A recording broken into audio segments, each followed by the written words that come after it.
Welcome! Today's project will be turning this book into a learning aid. This is an excellent tool to get your toddlers to sit and read with you. The techniques that I'll be showing you can also be applied to creating memory and matching games. So if you're interested, stay tuned. I'll also have a timestamp in the description below if you want to jump ahead to any point in this video.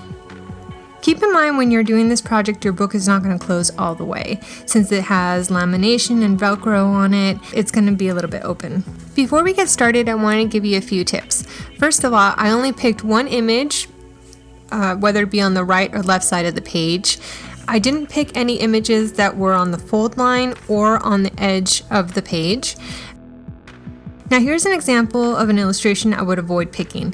Since they're in a group, it's hard to isolate one.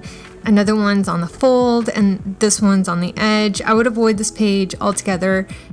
And here we have a group image, and I picked this little guy because he was a little bit simpler, and if I chose the big one, then I would have to choose both of them, and that was going to be a little bit too much. And this one fell on the edge, so I didn't pick that one either. This book is a great learning aid for toddlers that have speech delays or are not interested in books. My little one loves to remove the images and put them in a box, but lately she's just been removing them and placing them back until we get to the end of the book, and then we do it all over again. When picking a cardboard book, find one that has as little characters on the page as possible. This Colors book by Jane Foster is an excellent example. It has one image and a word to describe the image. There's another hippo book by Sandra, similar to the belly button book. It has solid backgrounds and pages that are not too busy. This book, My Cat Likes to Hide in Boxes. It's okay, the pages might be a little complex to edit, but you can take out some of these shapes, like boxes, like this box here you can take out, or this box you can take out, this hat you can take out. So this book, it's okay, the background might be a little bit too complex on some of these, but again, just like the Colors book, it has the word to describe the image, which is excellent for teaching kids how to read and match images to words. This corduroy book is an example of a book I wouldn't use for this project. Too many things are going on in the background. It's really hard to isolate. If I were to do this, I would just take out the entire image. That's a little bit too much. So I would just avoid this book. If you're interested in any of these books or the materials that I'm using today, I'll have the links in the description below. I went ahead and I scanned the images I needed. I'm going to show you how I did one so you can get an idea of how to do this. I'll have a video up shortly on how you can do this with no scanner and no Photoshop required, just an iPad and Cricut Design Space. So here we are in Photoshop, and I'm using the wand tool to remove the background. But first you want to double click on the layer to unlock it. And then with the wand tool, you want to select the background and remove it. If you find that you're clicking too much or it's highlighting more than what you need to remove, then I would change the tolerance level up here. If you have an area that the wand didn't pick up, deselect the area by Control D, and then with the eraser tool, just go over the spot that it missed. Once your image is cleaned up, save it and move on until you have all the images that you want to use.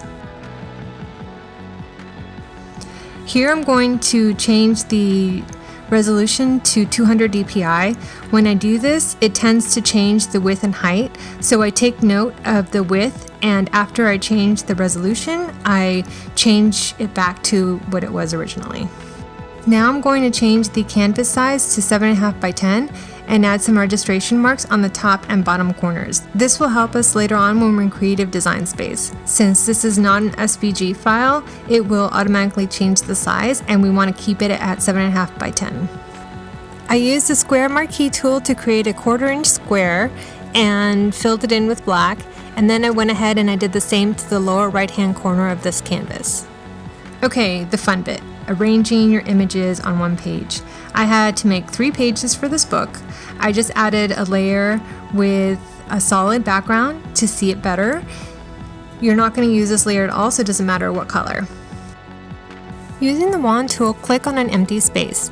We need to invert the selection so we have the images selected, so go to Select, Inverse.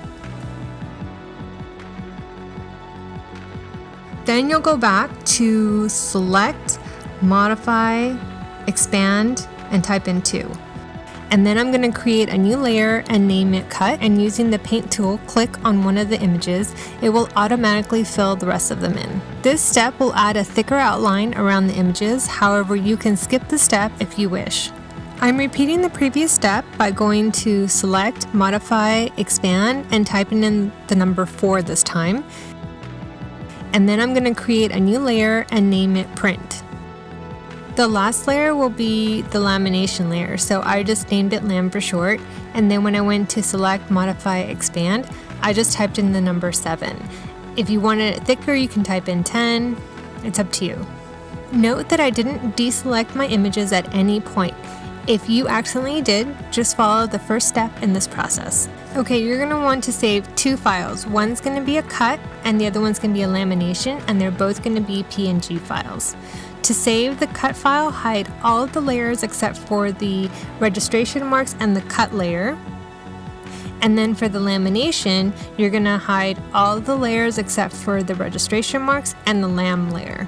Now that we've saved the cut and lamination file, we can go ahead and print directly from Photoshop, and the only layers I want to have visible are the registration marks, the layer with the images, and the print layer. So now that we're in Cricut Design Space, I'm going to go to New Project, Upload, select the Cut PNG file, then select Simple, then select Cut Image. Do not select Print then Cut.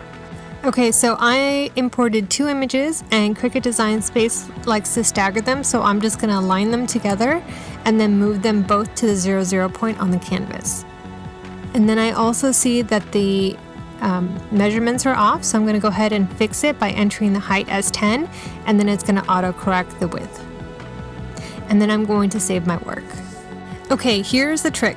We're going to create a square, it doesn't matter what size, but we're going to move it to the 0, point, and then we're going to change it to a scoring layer. We're not going to score this at all, we just need this for placement. Then we're going to move the cut and lamination layer. X is going to be 0.25 and Y is going to be 0.313.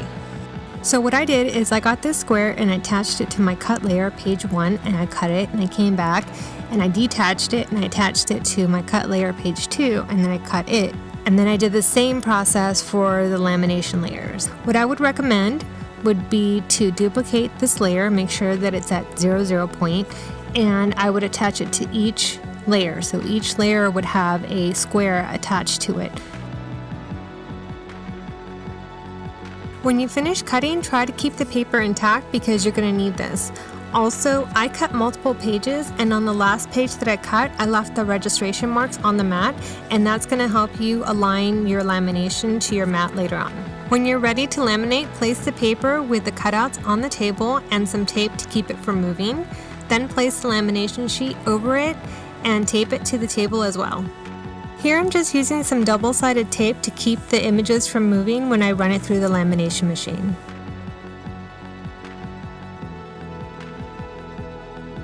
Don't forget to mark the registration points.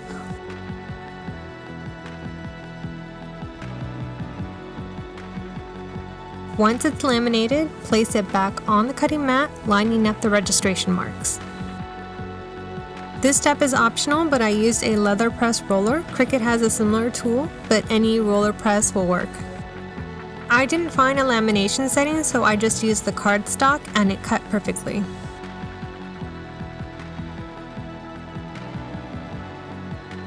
Here are my cutouts, the book, and the Velcro that I'll be using. To assemble the book, I'll place the male Velcro down first, which is clear and rougher in texture. Then I place the female on top of it with the sticky side up, and then I align the laminated image to the original and press down. So that's it. Here I'll show you again with the bigger hippo. I'm placing the Velcro in the center-ish. Even though it's a bigger image, I'm only still using one. You really don't have to go overboard with Velcro. Don't forget to like and subscribe to my channel so you can get notifications when I upload a new video. If you have any questions or comments, leave them in the comments section below and I'll try to help you as best I can.